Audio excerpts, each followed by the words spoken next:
Kisah dimulai di rumah Bobby sedang diadakan pesta. Ia melihat ke arah depan rumah dan merasa ada seseorang di dalam mobil yang tampak sedang mengawasi mereka. Bobby pun segera memberitahu ibunya, namun saat itu ibunya tidak memberikan respon apapun.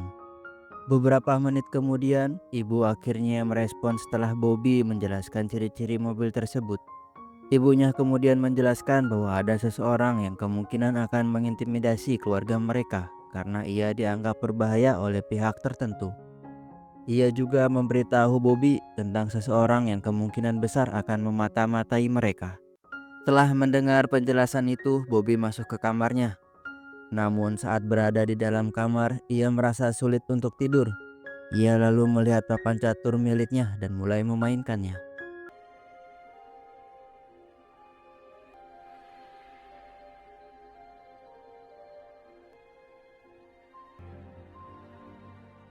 Keesokan harinya, Bobby bersama ibunya pergi ke tempat permainan catur dan bertemu dengan seseorang bernama Carmen. Carmen kemudian mengajak Bobby bermain catur untuk melihat seberapa hebat kemampuannya. Saat permainan berlangsung, Carmen mencoba mengganggu konsentrasi Bobby dengan mengajaknya berbicara.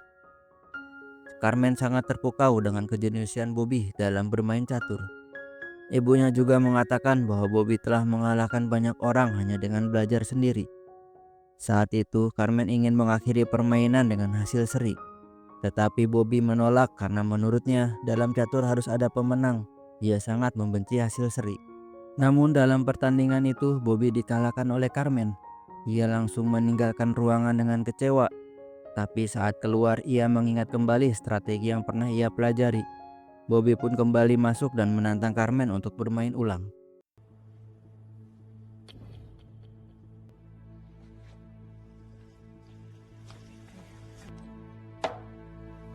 Again. Sejak saat itu, Bobby terus meningkatkan permainannya hingga akhirnya ia menjadi perbincangan publik. Di usia 12 tahun, ia mampu mengalahkan pecatur-pecatur yang jauh lebih senior. Bobby memiliki tekad besar untuk mengalahkan para pecatur terbaik dunia. Ia juga menjadi pemain termuda yang menjuarai kejuaraan nasional Amerika 5 kali berturut-turut. It's either I beat them or they beat me, you know? They became the youngest ever United States chess champion. Bobby terus mengasah kemampuannya dengan membaca berbagai buku strategi catur. Suatu malam saat ia sedang mempelajari catur, ia merasa terganggu oleh suara ibunya. Ia pun menghampiri sang ibu dan meluapkan semua kekesalan, terutama karena ibunya menjalin hubungan dengan pria lain. Bobby juga mempertanyakan keberadaan sang ayah, namun ibunya tidak ingin memberitahunya. Meski begitu, Bobby tetap bertekad dan berkata kepada ibunya bahwa suatu hari ia akan menjadi juara dunia. Ia pun membuktikan kata-katanya. Bobby berhasil mengukir sejarah sebagai Grandmaster termuda dalam sejarah catur. Master in the history of the game. Well, I want to play the Russians. You're the best in the world. Ketika sudah dewasa, ia mengikuti Olimpiade catur di Bulgaria. Ia berhasil melaju ke babak selanjutnya dan akan menghadapi pecatur Rusia. Namun di dalam ruangan pertandingan, Bobby tampak gelisah. Ia sempat berbicara kepada lawannya dan mengeluhkan gaya permainan Rusia yang terkesan hanya ingin hasil imbang untuk menyimpan kekuatan. Hal ini membuat Bobby merasa mustahil untuk menang secara statistik.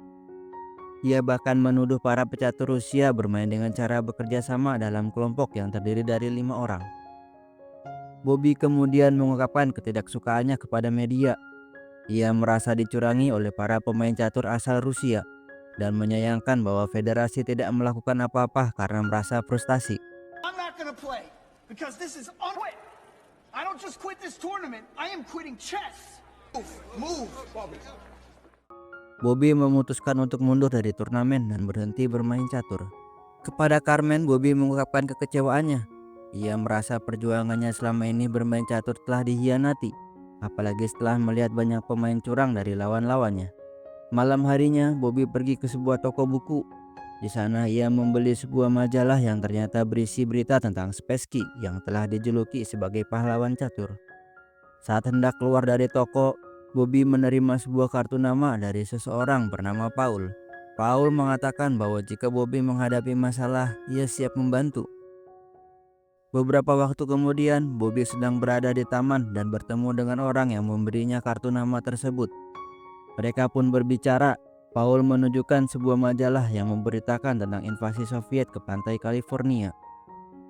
Dalam berita itu juga disebutkan bahwa para pecatur terbaik dunia akan mengunjungi Amerika. Paul mengajak Bobby untuk bekerja sama. Ia ingin membantu Bobby agar bisa kembali bermain catur dengan memperjuangkan sistem dan peraturan yang lebih adil seperti yang diinginkan Bobby. Be doing this for free. Pro boxer, you could put up a fight. Maybe even beat them. If I went back to competition, there'd have to be some real changes. Plan. I'll see what I can do. Keesokan harinya, Bobby bertemu kembali dengan Paul. Kali ini ia membawa seseorang yang dulunya pernah menjadi lawannya, yang kini telah menjadi seorang pendeta. Di hadapan pria itu, Bobby memperlihatkan gerakan catur yang dulu membuatnya kalah. Sang pendeta memuji kecerdikan Bobby dan menyatakan bahwa Bobby adalah pemain yang sangat luar biasa. She's just sitting there. Watch. Finally. He sees the end. Well, I didn't know a priest could use bad language. Bobby pun memutuskan untuk pergi ke California bersama Paul dan sang pendeta. Di California akan diadakan pertandingan amal yang dihadiri oleh tim catur Soviet. Mereka membawa pemain andalannya, Spassky, yang saat itu merupakan juara dunia. Tim Soviet menginap di Hotel Beverly Hilton, hotel mewah yang biasa digunakan kalangan atas. Sementara itu, Bobby yang baru tiba bersama Paul dan pendeta juga menginap di sebuah hotel, namun Bobby merasa tidak cocok dengan tempat itu. Ia marah-marah di luar hotel mengeluhkan kondisi penginapannya. Teriakan Bobby membuat seorang wanita bernama Donna keluar dari kamarnya karena terganggu. Namun siapa sangka Donna justru mengajak Bobby jalan-jalan. Mereka pun memutuskan untuk pergi ke pantai bersama. Sementara itu di tempat lain, Spassky sedang bersiap-siap mengganti pakaian. Tiba-tiba asistennya datang dan memberitahunya bahwa ia harus mengalahkan Bobby karena Bobby adalah lawan terberatnya. Hari pertandingan pun tiba. Bobby dijadwalkan melawan pecatur dari Soviet. Sebelum pertandingan dimulai, Paul memberikan selembar kertas kepada Bobby yang berisi catatan tentang kelemahan lawan. Namun, Bobby menolak untuk membacanya. Paul mulai khawatir karena Bobby belum juga muncul di area pertandingan. Menurut aturan, jika Bobby tidak duduk di kursinya dalam waktu 3 menit, maka ia akan dinyatakan kalah. Waktu terus berjalan, hingga tersisa 60 detik, Bobby masih berada di kamar hotel. Paul pun bergegas menghampiri Bobby dan memberitahukan bahwa lawan yang akan dihadapinya adalah Ivanovic, pecatur peringkat dunia. Waktu semakin menipis, namun tepat beberapa detik sebelum waktu habis, Bobby akhirnya tiba dan duduk di kursinya. Pertandingan pun berlangsung dan Bobby berhasil memenangkan laga tersebut. Ia menjadi perbincangan hangat di media televisi karena berhasil menjadi orang Amerika yang mampu mengalahkan pencatur dari Soviet.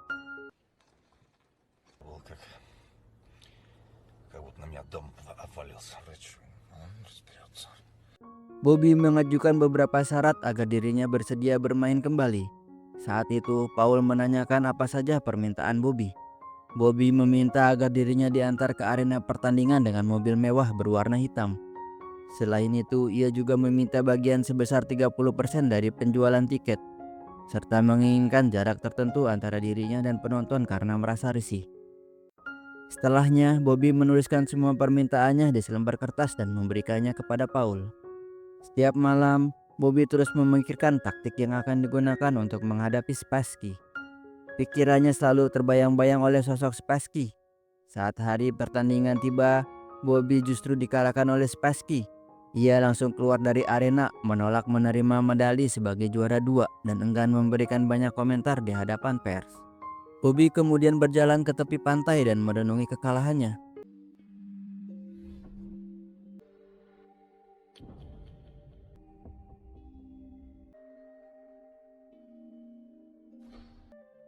Paul dan pendeta mulai berdiskusi mengenai cara untuk membujuk Bobby agar mau kembali bertanding. Paul tetap meyakini bahwa Bobby bisa menjadi juara dunia. Malam itu, Bobby tertidur di tepi pantai. Ketika terbangun keesokan paginya, ia melihat Spassky sedang berjalan-jalan di pantai. Bobby merasa kesal seolah-olah sedang diikuti, lalu menuduh Spassky memata-matai dirinya. Beberapa tahun kemudian, Bobby kembali ke dunia catur internasional dan berhasil mengalahkan pemain peringkat kelima dunia yaitu Victor. Dalam wawancara dengan media, Bobby menyatakan keinginannya untuk menjadi juara dunia. Ia tampil penuh keyakinan dan percaya bahwa jalannya menuju gelar juara dunia sudah terbuka. Namun, di saat yang sama Bobby juga menjadi semakin waspada terhadap lingkungan sekitarnya. Ia takut dicurangi dan terus merasa diawasi oleh lawan-lawannya. Di tempat lain, Paul sedang bertemu dengan kakak Bobby. Kakaknya mengungkapkan keinginannya untuk bertemu dengan Bobby karena merasa komunikasi dengan adiknya sangat terbatas dan sulit. Ia bahkan berniat membawa Bobby ke psikiater karena gejala-gejala yang terlihat. Kakaknya menunjukkan sejumlah surat yang dikirim Bobby, termasuk satu surat yang menyatakan bahwa Bobby menganggap dirinya sebagai komunis. Paul mencoba menenangkan kakaknya, menyatakan bahwa tidak akan terjadi sesuatu yang buruk terhadap Bobby, dan berjanji akan menjaga serta memastikan kondisi Bobby tidak memburuk. Kemenangan Bobby atas Grandmaster Rusia Tigran Petrosyan di semifinal menjadi perbincangan publik. Kini ia akan menghadapi sang juara dunia Boris Spassky. Dalam wawancara dengan media, Bobby menyatakan ambisinya untuk mengalahkan Spassky dan menjadi yang terbaik di dunia. Ia juga menyampaikan kekhawatirannya tentang Rusia yang diduga memata-matai dirinya, bahkan menyadap telepon di kamar hotelnya. Setelah selesai wawancara, Bobby masuk ke dalam mobil yang telah ditunggu oleh Paul dan sang pendeta. Dalam perjalanan, Paul memberitahu Bobby bahwa program White World of Sport telah mengajukan penawaran kerjasama untuk saat segmen khusus, namun Bobby belum memberikan tanggapan. Di dalam mobil sempat terjadi perdebatan antara Paul dan Bobby mengenai pernyataan Bobby saat konferensi pers. Menurut Paul, pernyataan itu seharusnya tidak perlu disampaikan. Paul kemudian memberitahukan bahwa ia telah bertemu dengan kakak Bobby. Mendengar hal tersebut, Bobby langsung marah karena Paul menemui kakaknya tanpa sepengetahuannya. Ia pun memutuskan keluar dari mobil saat itu juga. You're talking with my family behind my back. Did I ask you to do that? I don't understand why you thought that was a good idea. There are 100 more of you, you know. Stop the car. Bobby, we're about to get everything you've ever... Now! Malam harinya, Paul menemui pendeta dan membahas kondisi Bobby. Ia merasa gelisah dengan kejadian yang terjadi di dalam mobil dan khawatir akan keadaan mental Bobby. Bobby, sang juara catur Amerika, dijadwalkan akan bertanding melawan juara dunia asal Uni Soviet Boris Spassky. Dalam konferensi pers sebelum pertandingan, Bobby tetap pada keyakinannya bahwa ia akan mengalahkan Spassky. Namanya menjadi perbincangan hangat publik Amerika karena untuk pertama kalinya dalam sejarah, seorang pecatur Amerika berhasil melaju ke final kejuaraan dunia. Pertandingan final catur itu akan diselenggarakan di Islandia. Sebelum keberangkatan, Bobby meminta kepada Paul agar semua permintaannya dipenuhi. Salah satu yang ia tekankan adalah soal makanan yang ingin ia nikmati di dalam pesawat. Paul menyampaikan hal tersebut kepada pendeta yang ikut menemani mereka. Namun permintaan Bobby tidak hanya berhenti di makanan. Ia juga meminta agar uang sebesar $46.000 ditransfer ke rekening pribadinya sebelum pertandingan dimulai. Jika tidak dipenuhi, Bobby menegaskan bahwa ia tidak akan ikut bertanding.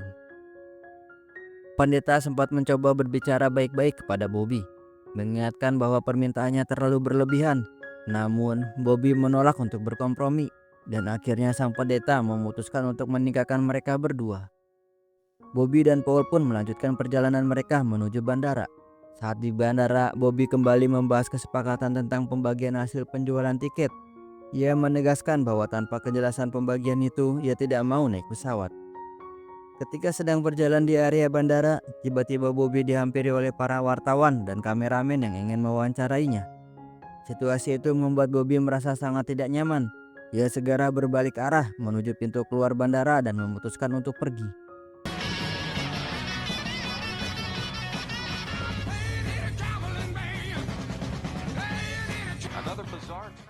Upacara pembukaan kejuaraan dunia catur pun digelar di Islandia. Namun Bobby tidak hadir. Ketidakhadirannya menjadi sorotan besar di berbagai media internasional. Sementara itu, Boris Spassky telah tiba dan menghadiri acara pembukaan. Media televisi di seluruh dunia terus memberitakan tentang Bobby yang belum juga muncul di Islandia. Jika pertandingan itu benar-benar terlaksana, maka ini akan menjadi duel catur paling legendaris di dunia. Di tempat lain, kakak Bobby menerima telepon darinya. Bobby yang sebelumnya menghilang dari bandara akhirnya menjelaskan alasan kepergiannya. Ia mengaku kecewa karena meskipun ia telah meminta agar tidak ada kamera yang merekam, dirinya tetap disambut oleh kerumunan wartawan. Bobby merasa privasinya telah dilanggar. Di hotel tempat Bobby menginap, Paul datang menemuinya. Ia menyampaikan bahwa ada seseorang pengusaha asal Inggris yang bersedia membayar hanya untuk melihat Bobby bermain catur. Ia menjadi semacam pancingan untuk membujuk Bobby agar mau kembali bertanding. Akhirnya Bobby luluh. Ia memutuskan untuk pergi ke Islandia. Perjalanannya kali ini dilakukan secara diam-diam dan dikawal ketat tanpa ada wartawan yang mengetahui keberangkatannya. Sesampainya di Islandia, Bobby langsung menuju tempat penginapan yang jauh dari pusat kota. Tak lama kemudian, sang pendeta datang menjenguk untuk memastikan kondisi Bobby. Kegelisahan Paul semakin menjadi-jadi karena pertandingan antara Bobby dan Spassky ini telah dianggap sebagai perang dunia ketiga di atas papan catur. Masyarakat dunia menaruh harapan besar kepada Bobby untuk menang, apalagi Amerika sebelumnya telah kalah di Cina dan Vietnam. Pertandingan ini akan ditonton oleh jutaan orang di seluruh dunia dan seluruh media sibuk memberitakannya. Duel Bobby dan Spassky akan menjadi bagian dari sejarah besar dunia catur. Tibalah hari pertandingan, Spassky sudah lebih dulu tiba di dalam arena. Wasit pun mulai melakukan undian warna untuk menentukan siapa yang akan bermain sebagai putih dan siapa yang sebagai hitam. Game pertama pun dimulai. Spassky membuka langkah pertama sebagai pemain putih. Dari kejauhan, Paul dan pendeta memperhatikan permainan Bobby dengan cemas. Mereka menilai hasil imbang adalah opsi terbaik untuk menjaga ritme permainan Bobby yang masih terlihat tegang. Namun di tengah pertandingan, Bobby mulai menunjukkan kegelisahan. Ia merasa terganggu oleh suara-suara di sekitar arena. Tak tahan dengan gangguan tersebut, Bobby bangkit dari kursinya dan menghampiri wasit. Ia menyampaikan ketidaknyamanannya dan meminta agar kamera dijauhkan karena suara yang ditimbulkan mengganggu konsentrasinya.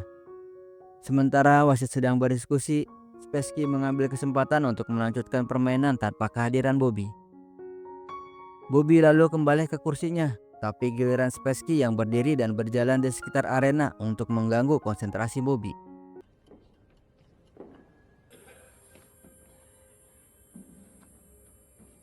Bobby yang masih belum sepenuhnya fokus melakukan langkah yang keliru. Kesalahan itu dimanfaatkan dengan baik oleh Spassky. Hasilnya Spassky memenangkan game pertama.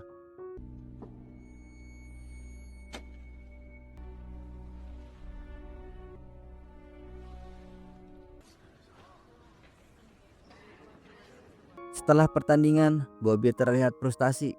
Ia terus memikirkan kekalahan tersebut dan mengeluhkan gangguan suara sebagai alasan utama hilangnya konsentrasi. Kepada Paul, ia mengatakan bahwa permainan tidak akan adil jika gangguan seperti itu terus terjadi. Keesokan harinya, Bobby menyerahkan selembar kertas kepada Paul. Isinya adalah daftar permintaan. Ia ingin memainkan pertandingan tanpa kamera dan tanpa penonton. Ia juga meminta agar pertandingan dipindahkan ke ruang pingpong yang menurutnya adalah satu-satunya tempat yang cukup tenang. Bobby menegaskan jika permintaannya tidak dipenuhi, ia tidak akan bermain. Game kedua dijadwalkan berlangsung pukul 5 sore. Namun hingga waktu pertandingan dimulai, Bobby tidak datang ke arena. Akibat ketidakhadirannya, Spassky dinyatakan menang. Kini skor menjadi 2-0 untuk keunggulan Spassky. Federasi Catur memberikan ultimatum kepada Bobby. Ia harus memberikan pernyataan tertulis dalam waktu 24 jam bahwa dirinya masih ingin melanjutkan turnamen. Jika tidak, maka kemenangan akan langsung diberikan kepada Spassky dan ia dinyatakan sebagai juara dunia. Di kamar hotelnya, Bobby diliputi kegelisahan. Ia bahkan memeriksa barang-barangnya satu persatu, khawatir jika ada alat penyadap atau mata-mata dari Soviet yang mengawasinya. Ketakutan membuat suasana semakin tegang. Saat itu, Paul datang dan menjadi perdebatan antara mereka. Paul berusaha keras menenangkan Bobby, mengatakan bahwa ia telah memohon kepada federasi untuk memenuhi seluruh permintaannya. Ia meminta Bobby agar kembali bermain di atas papan catur. Di sisi lain, Spassky juga telah mendengar kabar bahwa Bobby meminta bermain di tempat hening tanpa penonton. Ia tahu bahwa Bobby menghindari tekanan, tapi Spassky tidak gentar. Dengan tenang ia berkata, "Kalau perlu saya siap bermain di toilet sekalipun." Sementara itu, Bobby yang sedang berjalan-jalan sendirian di sekitar penginapan dihampiri oleh Paul. Paul membawa kabar baik. Federasi telah menyetujui semua permintaannya. Game selanjutnya akan dimainkan di ruangan tenang tanpa penonton. dan hanya akan direkam oleh satu kamera. Keesokan harinya game ketiga dimulai. Sesuai kesepakatan, hanya ada satu kamera yang merekam dan suasana di ruang benar-benar hening. Meski begitu, Bobby masih tampak sedikit gelisah. Namun saat permainan dimulai, semua mata tertuju pada taktik Bobby yang sangat tidak biasa.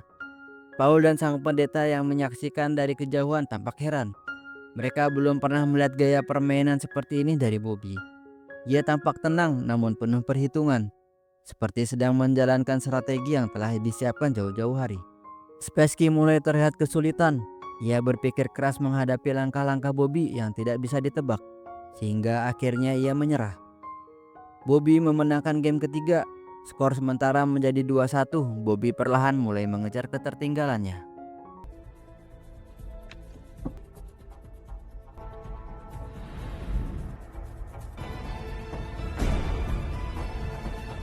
Kemenangan ini disambut dengan sukacita oleh masyarakat Amerika.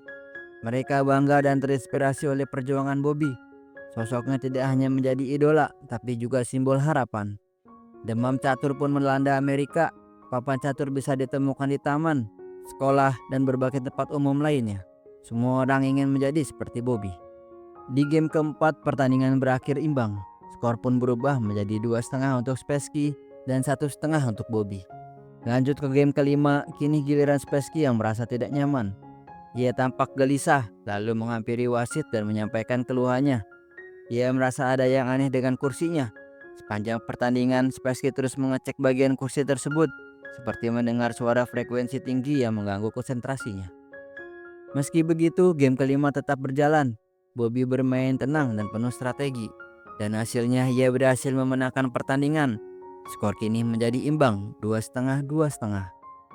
Setelah kekalahan tersebut, Spassky melapor kepada asistennya tentang suara aneh yang ia rasakan dari kursinya.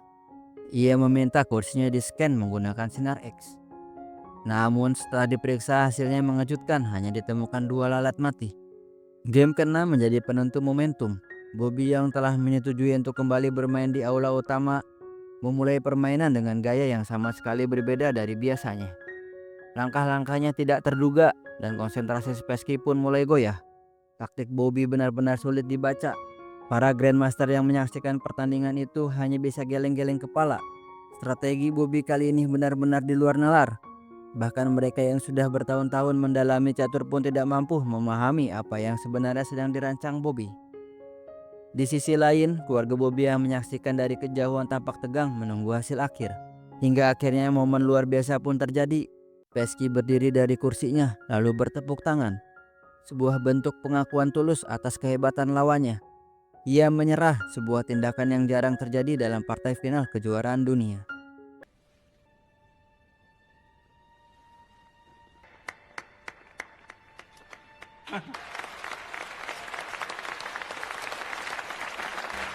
Kemenangan Bobby disambut sorak penonton. Semua orang bangkit dari tempat duduk dan memberikan tepuk tangan meriah. Bobby Fischer resmi menjadi juara dunia catur. Skor akhir 12,5 untuk Bobby dan 8,5 untuk Spassky. Game ke-6 itu bahkan dicatat sejarah sebagai salah satu partai catur terbaik sepanjang masa.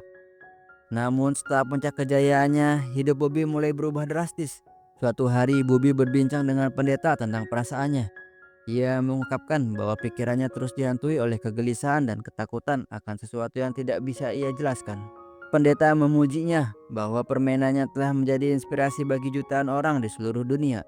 Tapi bagi Bobby, ketenaran justru membawa beban yang berat. Kesehatan mental Bobby mulai memburuk. Ia menolak berbagai tawaran iklan bernilai jutaan dolar.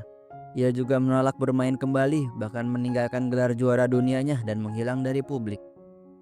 Bertahun-tahun kemudian, kabar mengejutkan muncul. Bobby ditemukan dalam kondisi mengenaskan, hidup sebagai tunawisma, dan bahkan pernah mendekam di penjara. Begitulah kisah tragis dan luar biasa dari seorang jenius catur dunia bernama Bobby Fischer. Dari kejayaan tertinggi di atas papan catur hingga jatuh dalam kesepian dan keterasingan. Ia bukan sekedar pecatur, tapi simbol kejeniusan yang harus membayar mahal atas kemenangan dan ketenarannya. Film ini adalah potret mendalam tentang konflik batin manusia yang terus berjuang di antara kejayaan dan kehancuran.